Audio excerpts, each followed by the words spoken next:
The Hollow Asylum. Part 1. The Arrival. The road was nothing more than a broken ribbon of asphalt, choked with weeds and broken glass. Eleanor kept her eyes on the windshield, the headlights trembling against the darkness, while the forest leaned in on both sides like a suffocating corridor. No one spoke in the van for a long while. They were 5 in total. Eleanor, a graduate student of psychology with a fragile kind of determination. Marcus, her older brother, all cynicism and nervous energy. Leela, their friend who carried her camera as if it were armor. David, the historian who insisted on this trip. And Jonah, the quietest of them all, who rarely lifted his gaze from the floor. It was David's idea. The Hollow Asylum, abandoned since the 1970s, locked away behind gates no one dared to cross. A place whispered about in urban legends and hushed tones. Patients had died under mysterious circumstances. Doctors had vanished. Some said the building itself was alive, soaking up madness like a sponge and releasing it back into anyone who dared step inside. Almost there, David muttered, tapping at the map on his lap, just past the hill. The forest thinned. A silhouette rose against the sky, enormous, jagged, and broken. The asylum loomed like a corpse in the moonlight, windows gaping like blackened eyes, roof slumped inward as though it had been trying to collapse on itself for decades but never quite managed. Marcus gave a low whistle. Well, there it is, home sweet home for the damned. No one laughed. They parked by the rusted gates, chains hanging loose as if someone had already cut through them. The metal creaked when Marcus pushed it aside. For a moment, Eleanor felt her chest tighten. She almost said, "Let's go back," but she didn't, because she was the one who wanted answers. Her mother had once been a patient here. And though no one in her family spoke of it, Eleanor had found fragments, hospital records, a faded photograph, and her mother's diary entries scrawled with words like voices. The walls breathe. They watch me at night. If there was truth here, Eleanor needed to see it for herself. Inside the asylum grounds, the silence was worse. The forest no longer sang with crickets or owls. It was as if sound itself refused to linger here. Their footsteps echoed too loud against the cracked pavement, bouncing back at them from the black windows. Leela raised her camera and clicked a photo. The flash painted the asylum walls for a split second. When it faded, Eleanor swore she saw a shadow in the window above them. She told herself it was only her imagination. The doors hung open, one twisted off its hinges. The air inside smelled of mold and iron. Their flashlights carved thin tunnels of light down endless hallways. Peeling paint dangled like old skin. Wheelchairs rusted in corners. Files littered the floor, their ink blurred into illegibility. David was already scribbling notes. Remarkable, they left everything, almost as if they had to leave in a hurry. Or they ran, Marcus muttered. They moved cautiously, their beams sliding over doorways with faded stenciled numbers. Eleanor's chest tightened every time they passed one. Her mother had written those numbers in her diary. Room 42, room 42. Don't let them take me back to room 42. Jonah stopped suddenly. He pointed to the floor. Scratches gouged deep into the tiles, long parallel lines like fingernails dragging desperately toward the exit. Animals, David said too quickly, but Jonah only stared. They set up their base in what had once been the common room. They unrolled sleeping bags between overturned chairs. Leela filmed every corner, whispering commentary for her video project. Marcus tried to make jokes, but his voice was thin. Jonah sat against the wall, eyes hollow. Eleanor walked to the far side of the room, where a mural stretched across the peeling plaster. A crude painting of fields and blue sky, bright colors that now looked diseased under layers of mildew. Figures were drawn in the meadow, patients holding hands with painted smiles, but the faces had been scratched out, gouged into blank holes. She touched one of the gouges. The plaster crumbled beneath her fingers. Behind it was something darker. She leaned closer. It wasn't plaster at all, it was paper. A photograph buried beneath layers of paint. She dug with her nails until she freed it. A black and white picture of the asylum staff, rows of doctors in starched coats, patients standing stiffly in front. She froze. Her mother was among them, younger, hair cropped short, eyes wide, and next to her someone had drawn a circle in ink around a tall man with no eyes. Where his eyes should have been, the photograph was burned through. Ellie. Marcus's voice startled her. "You okay?" She shoved the photograph into her bag. "Yeah, just dust." But her pulse raced. That night none of them slept well. The asylum groaned like an old ship, pipes rattling with phantom breath. Somewhere down the hall, a door slammed though no one had moved. The air tasted metallic, sharp like blood against the tongue. Eleanor woke to the sound of whispering. She sat up. The others were asleep, or at least their bodies were still. The whisper came from the hallway, low and urgent, impossible to make out. She crept closer, her flashlight shaking in her hand. The corridor stretched endlessly. The whispering grew louder. and then it stopped. She turned, intending to go back, only to see the mural again. She had walked in a circle, but something was wrong. The mural figures had moved. Their scratched-out faces now stared at her, eyes crudely drawn in black, wide and weeping. And one figure was missing, her mother. Elena staggered back. She dropped the flashlight. The beam spun across the floor, catching movement in the darkness, shadows pulling back into doorways like something had been watching all along. Ellie.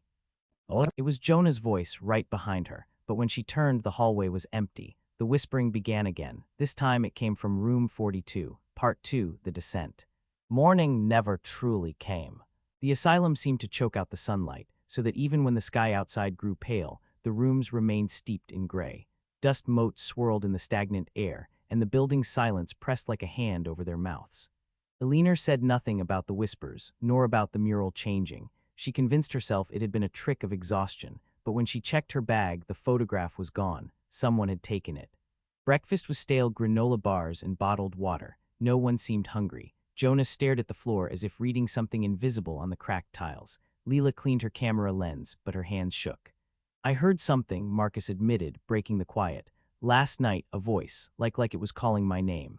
David scoffed. The mind plays tricks in places like this. Shadows, drafts, creaks. You start to project your own fears onto them. Marcus narrowed his eyes. Then how do you explain the chains at the gate? They were cut, Dave. Someone's been here recently. David avoided his gaze. Urban explorers, vandals, drug addicts. The asylum has no shortage of trespassers. We're hardly unique. But Elena caught the way his hands trembled around his notebook. He was lying, or at least hiding something. They ventured deeper that day, through wings that smelled of rot and chemicals long evaporated. Leela filmed in silence, capturing rusted gurneys and padded cells torn open like wounds. One door had been scratched until the metal bent outward, claw marks screaming their desperation. Jonah stopped in front of it. His lips moved. At first Elena thought he was praying. Then she caught the words. Not safe, they know, they never leave. Jonah, she whispered. He blinked at her as if waking from a dream, then walked away without answering. By afternoon, tensions had curdled. Marcus accused David of pushing them too far, chasing ghosts just for his research. Leela snapped at Marcus for being negative, her voice high and brittle. Elena tried to calm them, but every word echoed too loudly in the hollow corridors, until arguments sounded like screams. They stopped in front of a heavy door marked 42. The numbers were carved deep, as though someone had tried to erase them, but only succeeded in making them more permanent. Elena's blood froze. Before she could stop him, David pushed the door open. Inside was a cell, walls padded but shredded, stuffing spilling out like entrails. Chains dangled from the bedframe. The smell was unbearable, mold, copper, something sweet and rotten. Leela lifted her camera. Oh God, she whispered, look. Words covered the walls, scrawled in brown that was not ink. They overlapped and tangled, desperate handwriting clawing for space. They are inside the walls. Don't close your eyes. Room 42 is the mouth. At the center of the wall was a name repeated again and again. Eleanor. Her knees nearly gave out. Marcus grabbed her arm. We're leaving right now. Oh. But the hallway behind them had changed. Where there had been a corridor, there was now only another wall, blank plaster, smooth as if no hallway had ever existed. Panic spread fast. Marcus hammered at the wall until his fists bled. Leela sobbed quietly, clutching her camera as though it might explain the madness. Jonah sank to his knees, muttering. David flipped frantically through his notebook. This is not unusual. Accounts mention shifting architecture, spatial anomalies. It's the asylum itself. It reshapes. It's part of the phenomenon. That's insane, Marcus spat. Exactly, David said softly. It feeds on insanity. Oh. That night, Elena couldn't sleep. The whispers returned, crawling under her skin like insects. They weren't words anymore, they were memories. Her mother's voice fractured, begging, warning. Don't let them in, Ellie. Don't look at their faces. Don't let them open the mouth. She sat upright, heart pounding. Across the room, Jonah was watching her. His eyes gleamed faintly in the dark. They chose you, he whispered. Elena's breath caught. What? You're the K. That's why your name S on the walls. That's why it brought us here. It wants you to remember. Before she could respond, a deafening clang shook the asylum. Somewhere below, a metal door slammed, followed by the sound of dragging chains. Everyone woke.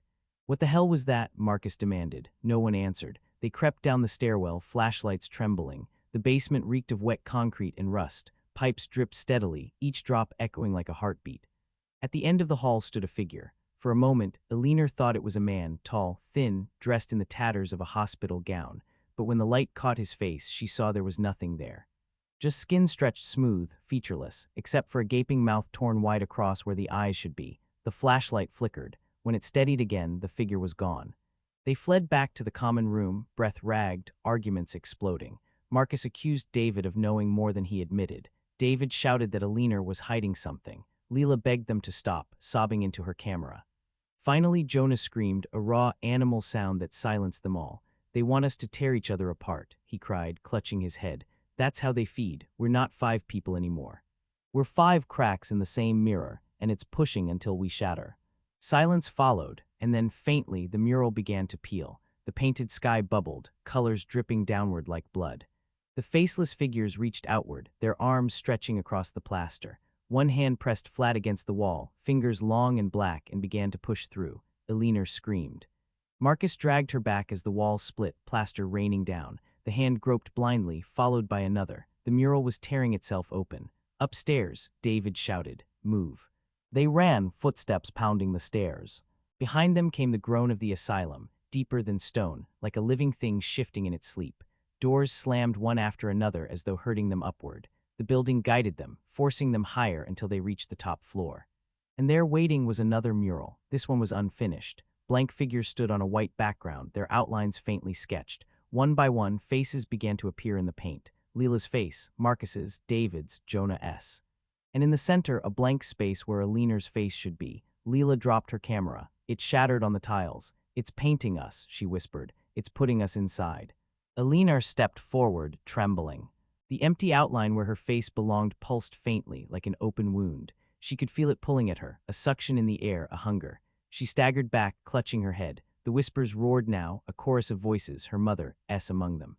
"Room 42 is the mouth. It opens when you see yourself." Suddenly, Jonah lunged forward. He pressed his palm to the mural where Eleanor's face should be, his body convulsed, eyes rolling back. "Jonah, no," Eleanor screamed.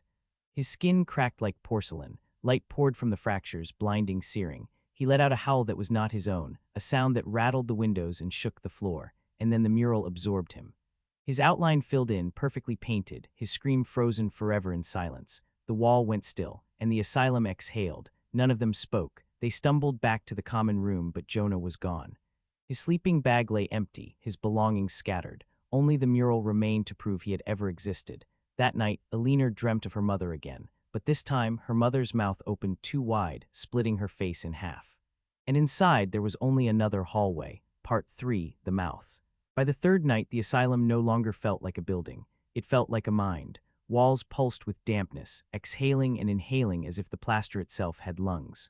Light bent strangely in corners. Shadows lagged behind their owners, delayed like reluctant doubles. Jonah was gone, swallowed by the mural, and none of them dared speak his name aloud. As if saying it would invite the asylum to claim them too, Eleanor awoke to footsteps circling her sleeping bag. Her heart pounded. She reached for her flashlight. Marcus was already awake, staring at the dark. His voice trembled. "They don't sleep, Ellie. They never sleep. You hear them too, don't you?" She wanted to say no, but the whispers were louder than ever, weaving in and out of her thoughts until she couldn't tell which were hers. When she glanced at Leela, she saw her friend clutching the broken camera like a weapon. The lens was shattered, but Leela still raised it to her eye, clicking the shutter with trembling fingers. "What are you doing?" Eleanor whispered. "If I can capture it," Leela muttered. "If I can frame it, then maybe it can't frame me." Her laugh cracked in half. By morning, David insisted they press deeper. There has to be a way out, patterns, hidden passages.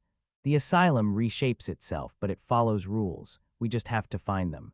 Marcus snapped. "Jonah is gone, do you get that? Swallowed by a fucking painting. You think there are rules to that?"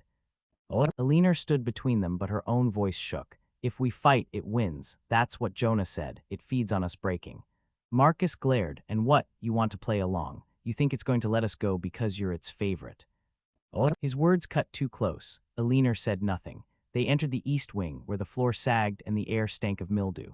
Beds still lined the rooms, their mattresses hollowed, springs coiled like ribs. On the walls, patients had carved shapes into plaster, eyes, mouths, spirals that drew themselves endlessly inward. David paused to trace one spiral with his finger. These match symbols from. The plaster split. A hand shot out, seizing his wrist. David screamed as more hands thrust from the wall, dozens of them. pale and clawing, pulling him forward. Marcus grabbed him, yanking, but the wall stretched like skin, swallowing David inch by inch. His notebook fell open on the floor, pages flapping.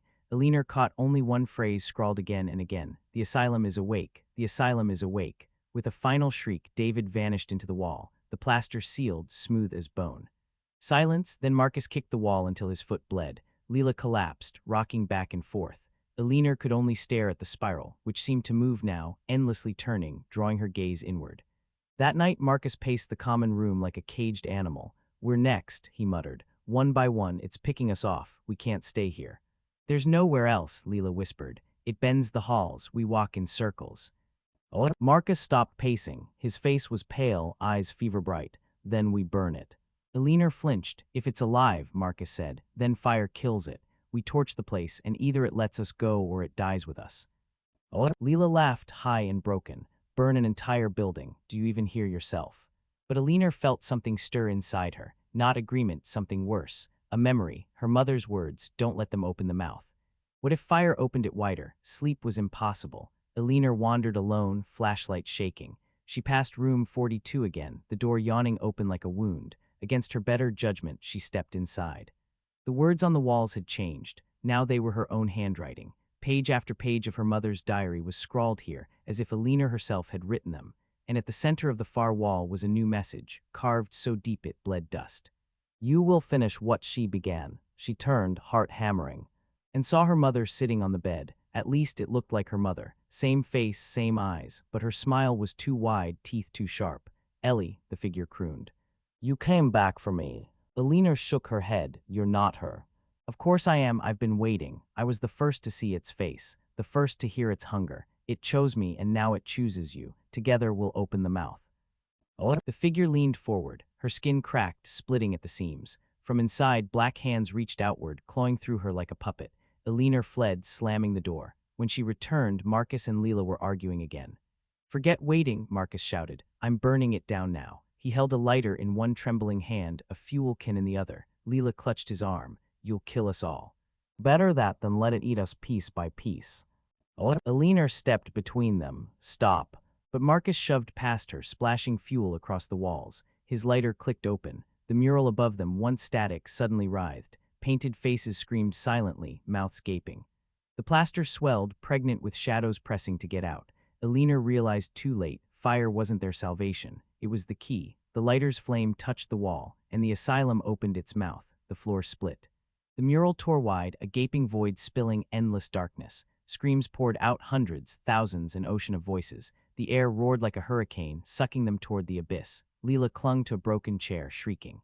Marcus slipped, his hand catching Elinor's. His eyes were wild, desperate. "Don't let go," he screamed, but the pull was too strong. His grip tore free. Marcus fell into the dark, his scream vanishing as the void swallowed him. Elinor's own body slid closer. She dug her nails into the floor, splinters cutting deep. Leela lost her grip, tumbling past with a final cry. Elinor screamed her friend's name. And then silence. The void closed. The mural stitched itself shut, smooth once more. Only Elinor remained. And the second story. Anchor the Drowned Silence. Part 1. The Ship in the Fog. The sea had been kind that morning. Waves lapped softly at the hull of Adrian Hale's small yacht, the water stretching endless and gray beneath a sky of bruised clouds. He had been at sea for 3 weeks, mapping currents for a research project, keeping company only with gulls and the occasional passing freighter.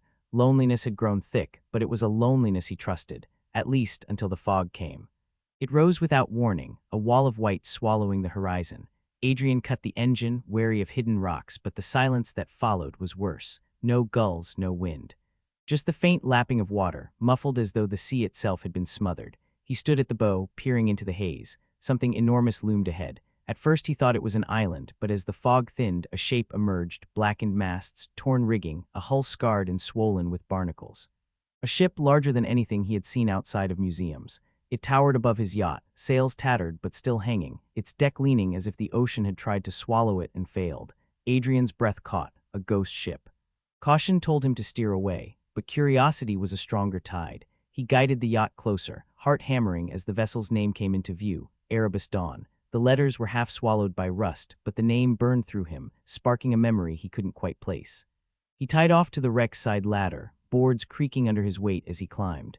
The smell hit him first, salt and rot, but beneath it something sweet, like flowers long dead. The deck stretched wide, its planks warped and cracked. Ropes hung limp from the masts. Cannons lined one side, their mouths rusted shut. Every surface was draped in seaweed, as if the ocean had once claimed it before spitting it back. Adrian called out, though he knew no answer would come. His voice seemed swallowed whole, devoured by the fog still hugging the ship. He moved cautiously, footsteps loud in the silence. No birds roosted here, no rats scurried. The ship was too still, too clean in its abandonment.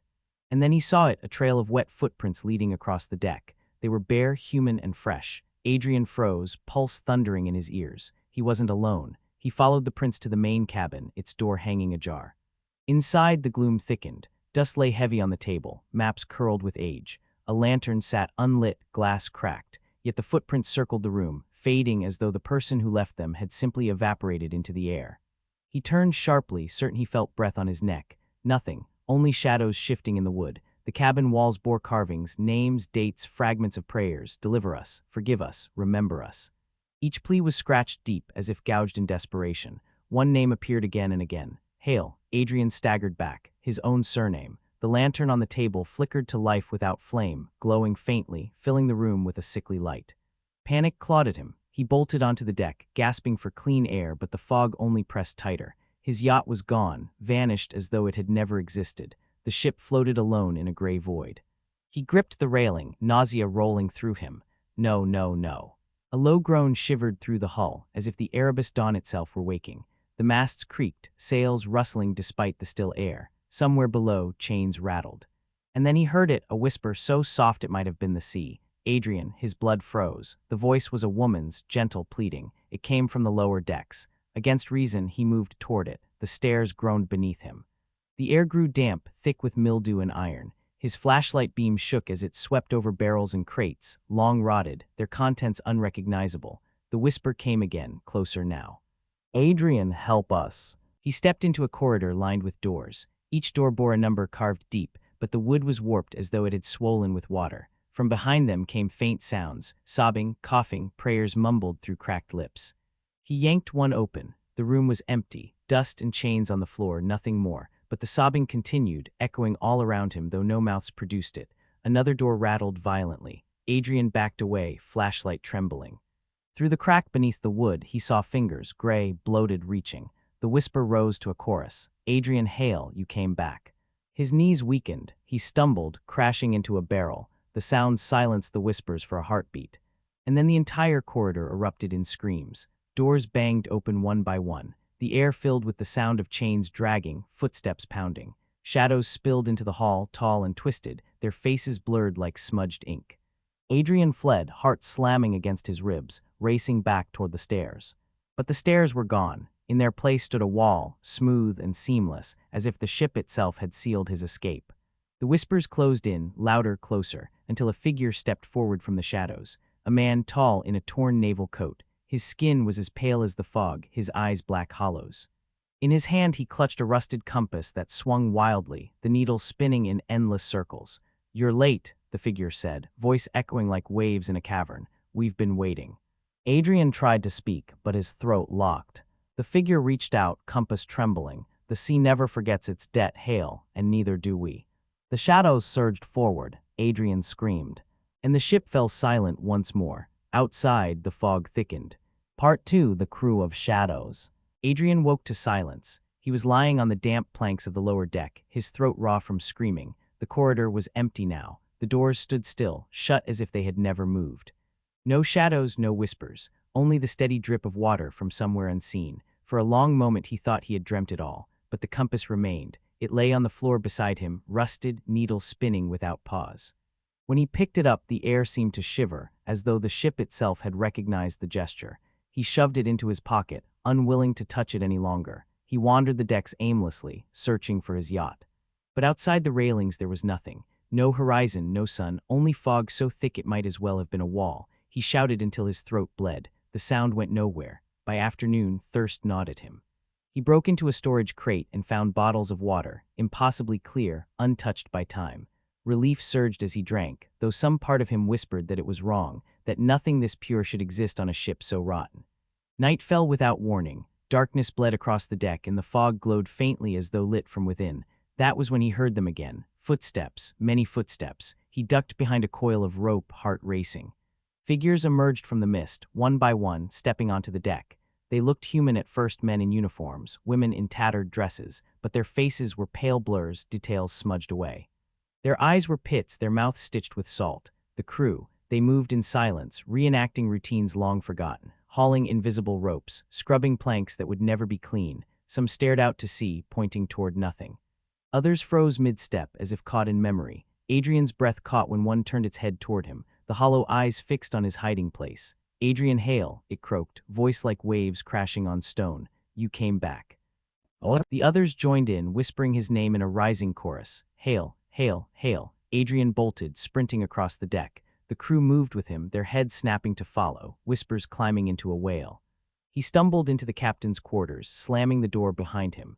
Inside, the room smelled of mildew and ash. A massive table stood in the center, covered in maps pinned by rusted nails. Each map was blank except for a single word scrawled across the ocean: debt. On the wall hung a painting of the ship, pristine and whole, sails billowing. But the longer Adrian stared, the more wrong it became. Faces crowded the railings, pressed too tightly together, eyes wide, mouths open in silent screams. He stumbled back, knocking over a chair. It clattered against the floor, and the sound seemed to ripple outward, shaking the very walls. The painting shifted. Now Adrian stood among the painted faces. His own eyes stared back at him, wide and terrified. He clawed at the canvas, ripping it down, but beneath it was another, identical. He tore that one too, and another, each layer hiding another painting of the ship with the same faces, the same horror. The whispers pressed in. "Finish the voyage. Pay what is owed." Adrian clamped his hands over his ears. "I don't owe you anything." The room went still, and then softly, "You carry the name. You carry the debt." His surname, Hale. He thought of his father, a fisherman who had vanished at sea when Adrian was a boy. Of stories whispered by his grandmother, tales of the family cursed, bound to the ocean's hunger. He had laughed them off, but now. The ship rocked violently, knocking him to the floor. Maps scattered, pages curling like dead leaves. When he staggered up, the compass fell from his pocket, spinning faster, faster, until the glass shattered. The needle pointed straight down toward the lower decks. He resisted. He wanted to throw the compass into the sea, but there was no sea, only fog. And something deeper urged him forward, a pull that felt like gravity. The stairwell yawned, black and dripping. He descended, one hand brushing the wall, wood damp and pulsing faintly like flesh. At the bottom was the cargo hold. The stench was unbearable, salt, blood, and rot. Chains dangled from beams, clinking softly though no wind stirred. Barrels lay split open, spilling bones instead of cargo, human bones slick with seawater. In the center of the hold stood a figure, the captain. His coat hung in tatters, metals eaten by rust. His face was hidden by shadow, but his presence pressed against Adrian like a tide. In his hand he held a logbook, waterlogged, its ink bleeding into unreadable stains. "You return at last," the captain said. His voice was deep, dragging like an anchor scraping the ocean floor. "The debt is old, the bloodline long, tonight it ends." Adrian's mouth was dry. "I'm not part of this, I didn't." The captain lifted his head. Hollow sockets bored into him. "Names do not die, they are anchors. You bear the name, you bear the weight." The crew appeared behind Adrian, silent and swaying. Their hollow eyes glowed faintly, fixed on him. The captain extended the logbook. Its pages dripped with black water. "Sign." Adrian shook his head violently. "No." The crew hissed in unison, a sound like steam escaping. The air thickened, pressing against his chest. The ship groaned, planks splitting, chains rattling as though alive. The captain stepped closer. Salt water dripped from his empty eyes. "Sign and sail, refuse and drown." Adrian's vision blurred. He stumbled back, colliding with a barrel. Bones spilled out, clattering against the floor. One skull rolled to a stop at his feet, jaw open in a silent scream. He seized it and hurled it at the captain. The skull struck his chest and passed through, splashing into water that rippled where his body should have been. The captain's mouth twisted into a grin, wide and sharp. "You cannot fight the sea." The crew surged forward. Hands clawed at Adrian's arms, legs, dragging him toward the logbook. He screamed, thrashing, but their grip was iron. His fingers were forced open, dipped into the ink, pressed to the page. The paper burned cold against his skin. Letters formed, not written but branded. "Adrian Hale." The logbook slammed shut. The crew released him. The captain's grin widened. "It is done." The ship lurched violently, tilting as though struck by a wave. Water gushed through the cracks, flooding the hold. Adrian clawed his way up the stairs, gasping, while the crew stood motionless, watching him drown. He burst onto the deck. Rain poured from the fog, cold and stinging. The masts groaned, sails ripping free. The ship was sailing now, though no wind stirred, carried by a current unseen. Adrian collapsed, coughing, soaked.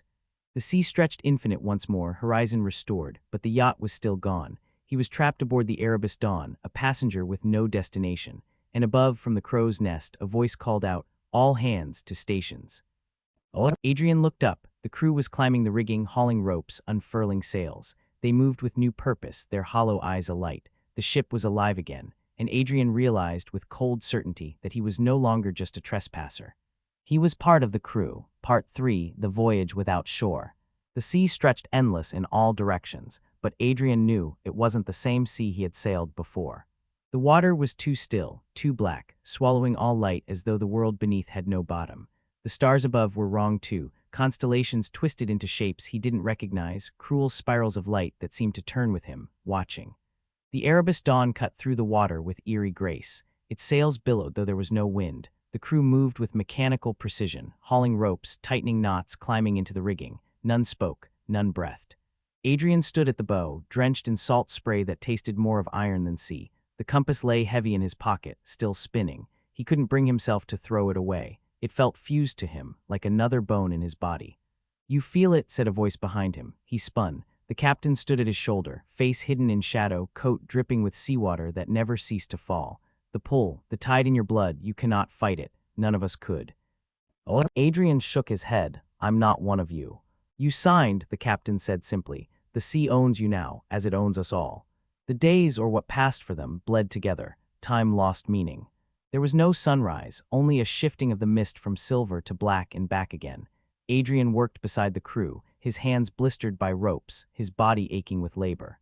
No one ordered him to, but something compelled him, a rhythm older than thought. At night he dreamed. In one dream he was below deck, chained with the others. Their hollow eyes turned toward him, and they whispered together, "One more voyage. Just one more, then we rest." In another, he stood in the captain's quarters, staring at the map marked only with the word debt. But this time, lines were appearing across it, carved in ink that bled like wounds, routes across oceans he didn't know, paths that twisted into knots. The compass needle spun wildly on the table, then stopped, pointing toward nothing. And sometimes he dreamed of drowning, always drowning. On what he thought was the 12th night, the sea began to change. Waves rose though no wind stirred, slapping against the hull with hollow sloshes. The crew stilled, every head turning toward the horizon as if hearing a command. Adrian followed their gaze. The fog parted, revealing a shape ahead, another ship. It drifted slowly toward them, sails full, lanterns glowing faintly along its deck. At first Adrian felt hope clawing up his chest, rescue at last. But as the vessel drew near, his stomach dropped. It was a fishing trawler. And painted across its stern, clear as day, was a name, Hale's Fortune, his father's boat. Adrian gripped the railing until his knuckles split. "That's not possible," he whispered. The trawler had been lost when he was a boy. His father had vanished without trace. Yet now the boat glided silently toward them, nets torn, hull scarred with rot. Lanterns swayed, and in their glow Adrian saw figures on deck, fishermen, faces bloated, eyes pale. Among them stood one man taller than the rest, his jaw sharp, his eyes his eyes like Adrian's own, his father. "Adrian," the figure called. His voice carried clearly across the water, heavy with longing. "My son, you found me." Adrian's chest cracked open with grief. He leaned forward, tears stinging. "Dad." "Come aboard," the man said, lifting a hand. "Come home." The crew of the Erebus Dawn stirred, whispering furiously. The captain's voice cut sharp as a blade. "Do not listen, the sea deceives, always." But Adrian's heart roared louder than reason. He climbed onto the rail, reaching toward the trawler as it drew parallel. The distance between them was no more than a few feet. He could almost leap. "Adrian," his father cried, "hurry before they take you too." The captain's hand clamped on his shoulder. "Jump, and you will drown 1,000 times. Stay, and you will learn." Adrian wrenched free, torn in two. His father's eyes bored into him, full of desperate love. Behind him, the crew's hollow faces stared, unreadable. The trawler passed close, so close Adrian could smell it, salt and rot and blood. He braced to leap, and saw just for a moment that his father's face was wrong. The eyes weren't blue, but black hollows. The hand stretched toward him was bloated, skin sloughing. The voice that called his name cracked into a whisper, the same whisper he had heard below deck. "Adrian, help us." He stumbled back from the rail. The trawler drifted into the fog and was gone. The captain stood silently, watching him. You see now, the sea wears many faces. It will tempt you until the voyage ends, but you chose us. Adrian shook, bile rising in his throat. When does it end? Where are we going? The captain's grin was a line of salt-stained teeth. To the place where all voyages end. The sea grew restless. Days blurred into storms, lightning crackling across a sky without stars. The ship cut through walls of water that should have smashed it to splinters, yet it sailed on, unstoppable. The crew never faltered. Adrian lost himself to labor, to dreams, to whispers that seeped into his mind until he could no longer tell waking from sleeping. He began to forget his own voice, forget his own face. And then one day the fog parted to reveal a shore. It wasn't land in any sense he knew. Black cliffs rose from the water, jagged and sharp, crowned with ruins that glowed faintly with ghost light. Waves broke against the rocks in silence, no sound at all. Atop the tallest cliff stood a gate, massive and wrought of iron, rust dripping like blood. The crew cheered in hollow voices, their whispers swelling into a chant. Harbor, harbor. Harbor. Adrian's knees weakened. His body knew the word though his mind recoiled. This was no harbor. This was a grave. The captain turned to him, eyes burning. The voyage ends. The debt is paid. You will disembark here with the rest. As the ship drew close, Adrian's pulse thundered. Something inside him rebelled, a spark of desperate humanity clinging to life. No, he whispered, I won't.